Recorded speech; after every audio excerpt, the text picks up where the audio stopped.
तो बेटा जी कल आप अपन लोगों ने ये फंक्शन के बारे में कुछ पढ़ लिया था। आज अपन फंक्शन से थोड़ा आगे बढ़ते हैं। देखो, जैसा कि कल आपको बताया था कि एक फंक्शन है वो एक मात्र कैलकुलेशन होती है एक सिंगल वेरिएबल पर। क्या बताया था कि एक फंक्शन है वो एक सिंगल वेरिएबल पर एक ही कैलकुलेशन होती है जिसके अनुसार अपन सिंगल वेरिएबल की जो वैल्यू रखेंगे उसके आधार पर फंक्शन की कोई ना कोई वैल्यू अपने को मिलती जाएगी। तो जैसे मान लो कि अपन ने एक फंक्शन मान लिया। सबसे पहले माना है अपन ने कि F x equal to x square मान लिया, यानी एफ एक फंक्शन है जो अक्स की टर्म में है और अक्स का स्क्वायर हो रहा है। तो यहाँ पर देखो कि अब अपन अक्स की कौन कौन सी वैल्यू रख सकते हैं। ठीक है, अक्स की जो जो वैल्यू रखेंगे उसके अनुसार फंक्शन की कौन कौन सी वैल्यू आ जाएंगी, ये चीज अपने लिए जानना बहुत ज्यादा जरूरी है। जैसे यहाँ पर अपन एफ एक्स के लिए अक्स की कोई भी वैल्यू यानी कोई भी रियल नंबर हो वो अपन रख सकते हैं। यानी रियल नंबर मतलब ये इंटरवल हो जाएगा आपका माइनस इनफाइनाइट से लेके प्लस इनफाइनाइट तक का। अब ये जो इंटरवल है इसमें से अपन अक्स की कोई भी वैल्यू रख सकते हैं। कोई भी वैल्यू रख सकते हैं इसका मतलब ये हो गया कि उसका अपन स्क्वायर करेंगे। स्क्वायर करेंगे तो आप ये जानते हो कि स्क्वायर करने पर क्या होता है, नेगेटिव वैल्यू है वो भी पॉजिटिव में बदल जाती है और पॉजिटिव वैल्यू है वो भी पॉजिटिव में बदल जाती है। यानी अगर अक्स की वैल्यू है वो एक रियल नंबर होगी तो एफ एक्स की वैल्यू कहाँ से कहाँ तक आ जाएगी, ये और थोड़ा सा ध्यान देने लायक बात है कि एफ एक्स भी बिलोंग करेगा कहाँ से कहाँ तक की वैल्यू है वो जीरो से लेके प्लस इनफाइनाइट तक अपने को प्राप्त हो सकती है। यानी क्लोज इंटरवल होगा जीरो की तरफ यानी जीरो अपने को प्राप्त होगा, जबकि ओपन इंटरवल होगा इनफाइनाइट की तरफ क्योंकि अपने को इनफाइनाइट प्राप्त नहीं होता है, ये एक अनडिफाइंड वैल्यू होती है। ठीक है, तो इस प्रकार अपन अक्स की वैल्यू है ये रख सकते हैं माइनस इनफाइनाइट से प्लस इनफाइनाइट, और एफ एक्स की वैल्यू अपने को कहाँ से कहाँ तक प्राप्त हो जाएगी, जीरो से लेके इनफाइनाइट तक। ये हर एक फंक्शन के लिए अपने को जानना जरूरी है। या फिर दिया गया जो भी फंक्शन है उसके लिए, मतलब फंक्शन के लिए कोई भी अगर अपन कैलकुलेशन करेंगे, जैसे अपन आगे चल के 1 1 2 वगैरह सीखेंगे, तो उसके लिए भी अपने को ये पहले पता होना जरूरी है कि अक्स की अपन कौन कौन सी वैल्यू इसमें रख सकते हैं और उन वैल्यूज के अनुसार अपने को फंक्शन की कौन कौन सी वैल्यू प्राप्त होगी। ये सारी चीजें अपने को पहले से यानी फंक्शन को देख के अपने को पता होना चाहिए।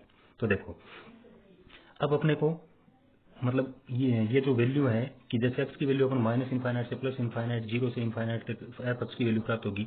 इन सब वैल्यू को अपन कहते क्या है, तो जैसे मान लो एक्स की वैल्यू अपन ने रखी, तो एक्स की वैल्यू रखी तो अपन ये मान लेते हैं कि ये वो सारी पॉसिबल वैल्यूज हैं या पॉसिबल वैल्यूज का सेट है जो अपन एक्स की रख सकते हैं, और ये जो जितनी भी वैल्यूज प्राप्त होती हैं उन सब का सेट है। या फिर यूं मान लो ये एक अन्य सेट है जो दूसरी वैल्यूज का है।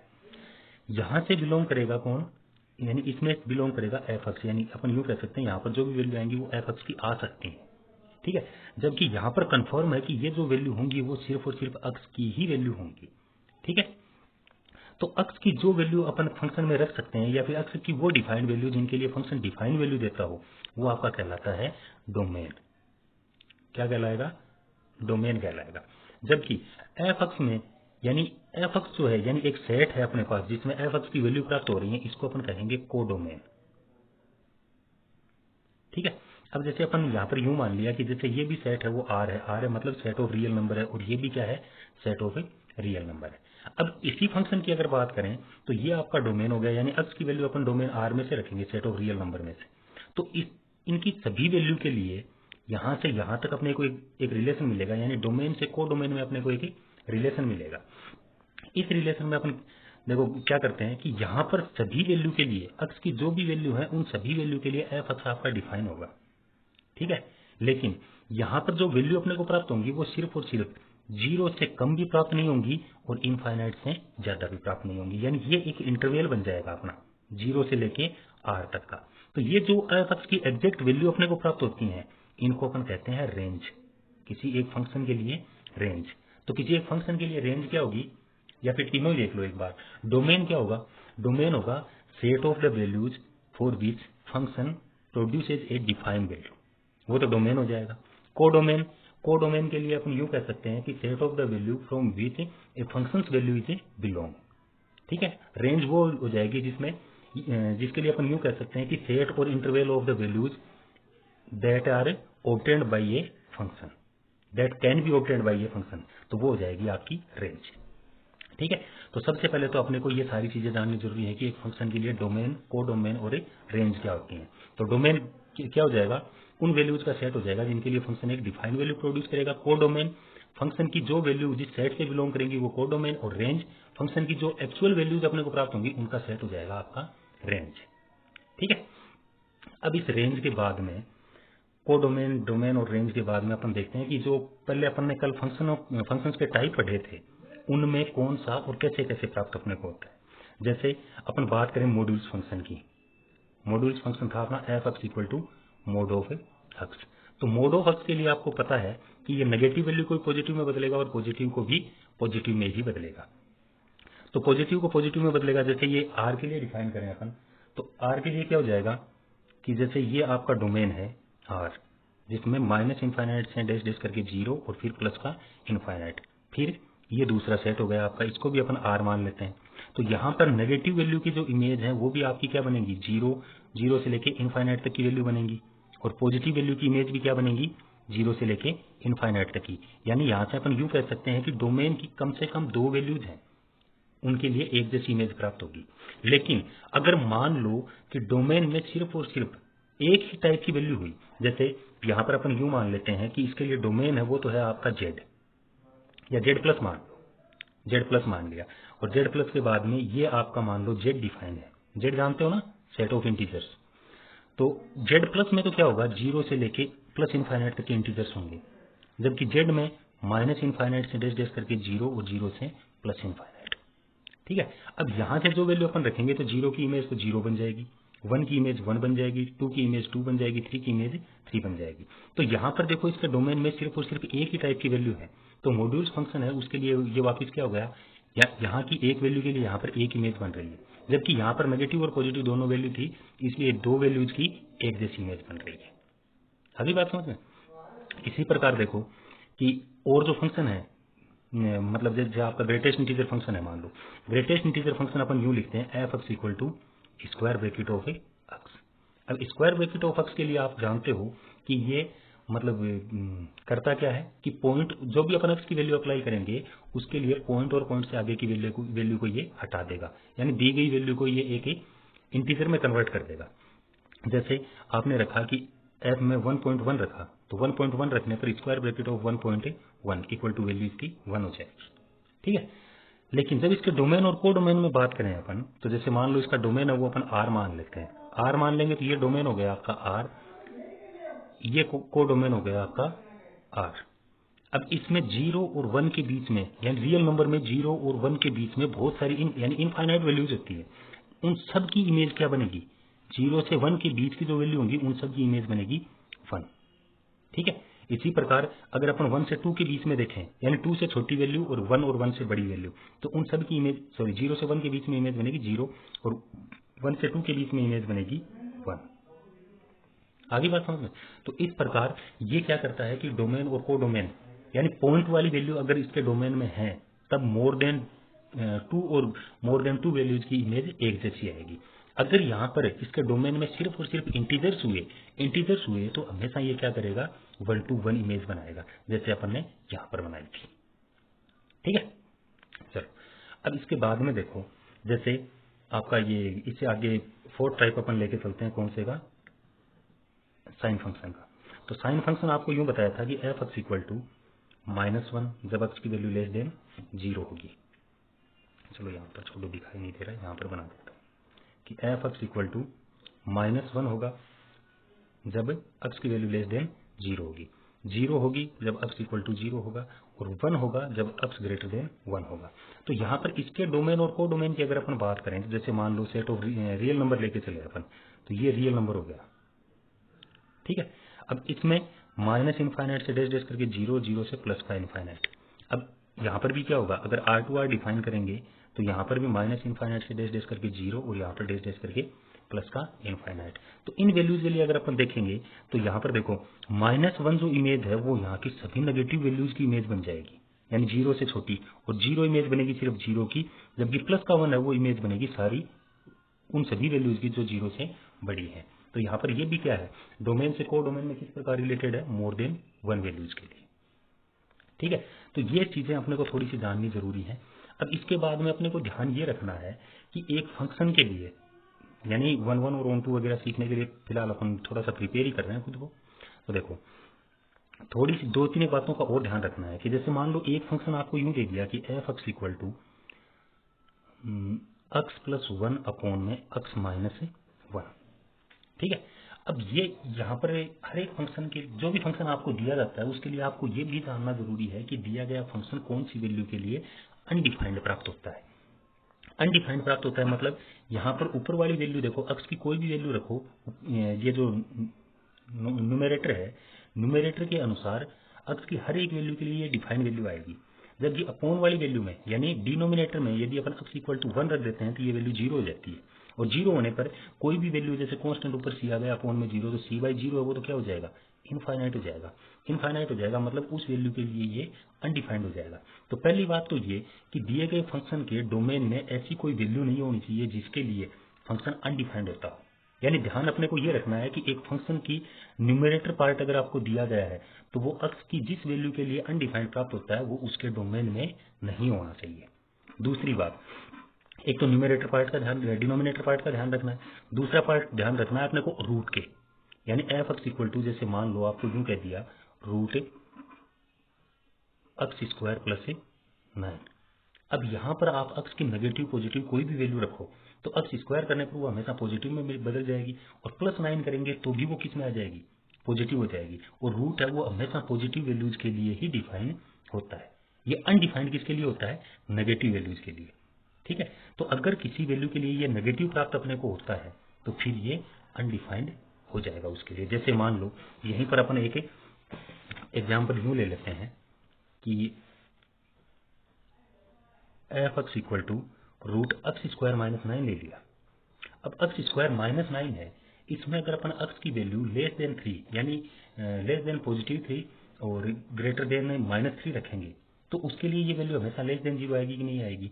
यानी ये इंटरवल रखें कि for X belong to open interval -3 to +3, इसके लिए हमेशा एफ एक्स क्या होगा, एफ एक्स आएगा आपका लेस देन 0, या फिर अपन यूं कह सकते हैं एफ एक्स को छोड़ो root X square minus 9, root X square minus 9 less than 0, यानी ये अगर नेगेटिव होगा या फिर सिर्फ इतना ही रखो x square minus 9 less than 0। तो अगर x square minus 9 less than 0 होगा इसका मतलब एफ एक्स क्या होगा, अनडिफाइंड हो जाएगा। अनडिफाइंड होगा तो इस इंटरवल में जो भी वैल्यू आएंगी उनके लिए फंक्शन अनडिफाइंड हो जाएगा। अगर फंक्शन अनडिफाइंड हो गया तो ये वैल्यू उसके डोमेन में नहीं होनी चाहिए।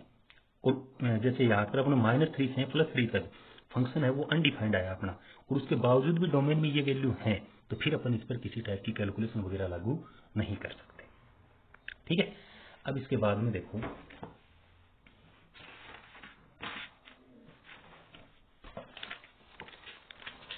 तो अपने को ध्यान किस किस बात का रखना है, एक तो अपॉन वाले का, अपॉन वाला मतलब डिनोमिनेटर पार्ट जो 0 नहीं होना चाहिए, और एक रूट का पार्ट जो नेगेटिव नहीं होना चाहिए। अब जिन वैल्यूज के लिए वो 0 और नेगेटिव होंगे उनके लिए फंक्शन है वो डिफाइंड प्राप्त नहीं होगा। ठीक है, अब अपने को पढ़ना है 1 1 और ऑन 2 वगैरह।